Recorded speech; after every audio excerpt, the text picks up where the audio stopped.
لەم سەردەمانەی دواییە هاتنەوە سەر هەندێکی تر هاتنەوە سەر کۆمەڵێک ئوسولی میکاڤێلی هاتنەوتیان نا بریتیە لە سیاست هاتنەوتیان سیاست بریتیە لە دراسەکردنی هێز پاوەر ئەمە میکاڤێلی کاتی خۆی کە وتبووی تەوان میکاڤێلی لە 1500ەکانە 1527 تا کۆچی دوایی کردووە ئیتالیا میکاڤێلی ئەیوت هەموو شتێک پێویستە لە پێناوی دروستکردنی هێزا بێت کە هێزی شت هەبوو هەموو شتێک دەبێت بکەی لە پێناوی مانەوەی هێزەکە هەرچی شتێکی شت بەو هێزە ئەنجامدا حەق و ڕەوایە بۆ ئێستا ئەوروپاش ئێستا ڤیتۆ ئەوەی کە هەیەتی بەمافی خۆی زانێ بە شتێکی حەقی زانە کە ڕێی 100 وڵات و خاتە کەنارە خۆی ڤیتۆ بەکاربێت لە ساڵی 1651 زاینی هۆبز کە یەکێکە لە مفەکیرەکانی ئەوروپا باسی تیۆری هێزەکە بەرهەمهێنانی هێز هەروەها باسی ململانێ و ناکۆچی ئەوەشە کە دوایی هێگل لە ئەڵمانیا باسی ئەکاتەوە و پاشان مارکس ئەنجلس هەردووچیان نەزەریەی مادیەی جەدەلیان لەسەر دروست کرد نەزەریەی جەدەلی لەسەر سراع و ناکۆچی و ململانێ بەڵام ئەوان تەنها کردیان بەلایەنی ئابوووریەکەی لەبەرەوەی خەڵکی لە ڕووی ئابووریانەوە جیاوازیان هەیە و چینایەتین کەوابوو دیسان ململانێکەش بریتیە لە ململانەیەکی ئابووری بەهۆی ئەو چینایەتەی کە لەناو خەڵکە هەیە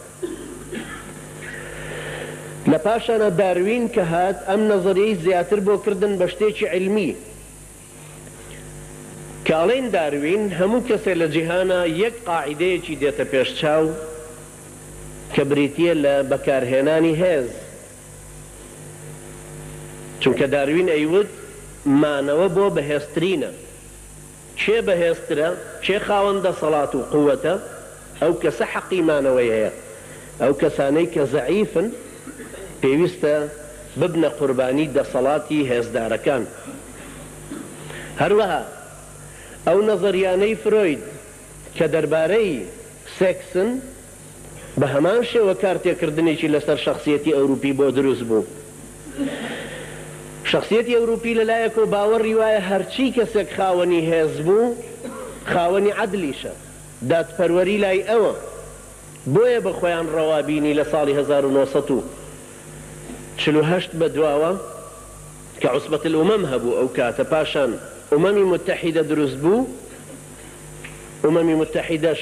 5 وڵاتی گەورە خاوەنی حەقی ڤیتۆ بوون واتە هەڵوەشاندنەوەی قەرار ئەگەر 100 دەوڵەتیش بڕیار لەسەر قەرارێک بدەن ئەمریکا یا چین یا بەریتانیا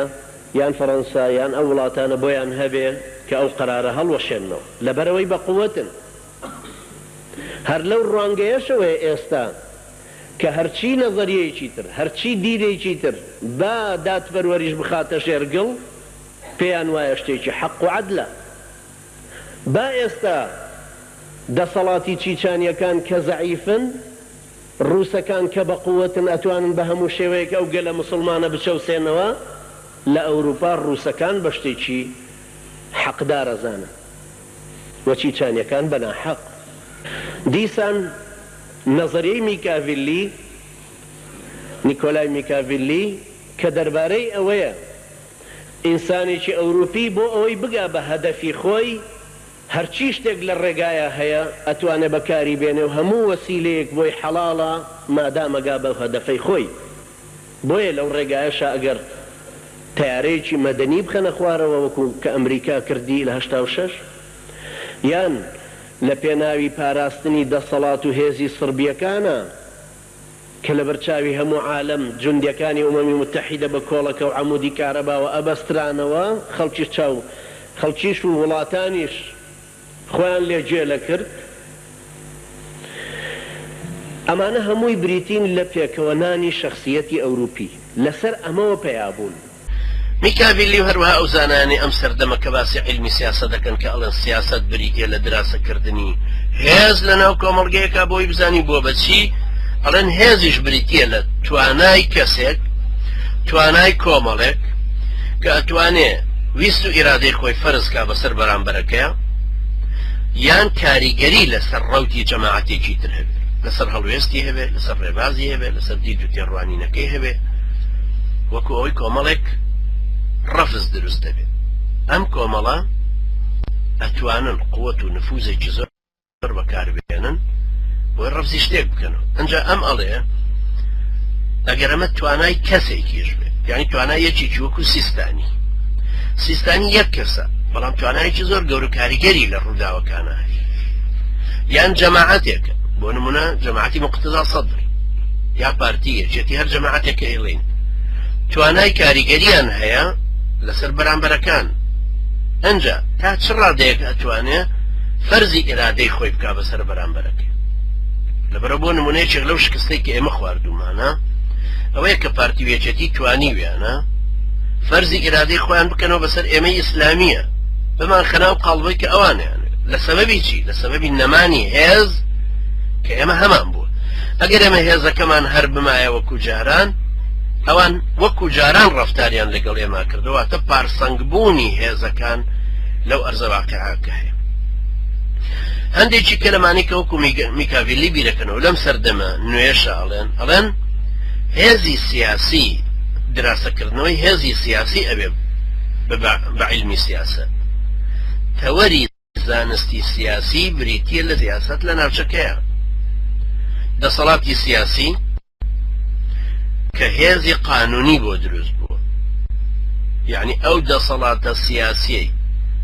کە بۆی حرەکەت حیزب هەر کەسێک و چۆتە سەر سوڵتە ئەنجا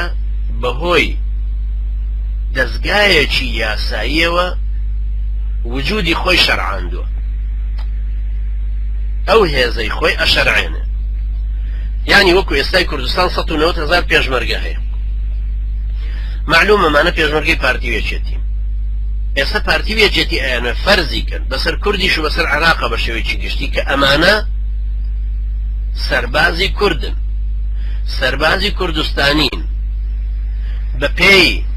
عرفی کوردستانی مادامەمانە پێشمەرگەی کوردستانین پێویستە وەکو سەربازی نیشتیمان تەماشا بکرێن نەک وەک میلیشای حیزبی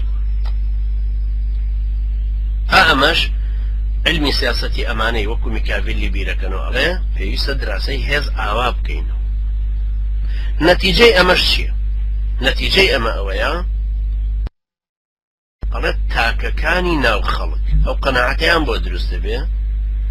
کە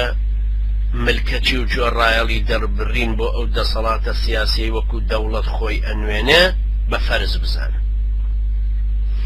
ووا بزانن کە مافی دەوڵەت و دەسەڵاتە لە سەریان کە ئەم قووەتە ئەمە لێرە نقطەی جەوهەریە کە لە نێوانی پارتیوێچێتی هەیانە بەسەر خەڵکی ترە فەرزکەن نوری المالیکیە بەسەر عراقیەکانی فەرزکە احتیلالەوە بەسەر خەڵکیان فەرزی سەڵاتێکی شەقاوەیی ئەوێ ئەمە بسەلمێن ئەنجا ئەوێ بیکە بە قانون ئێستا ئەیانەوێت لە پەرلەمانەوە بیشەرعێنن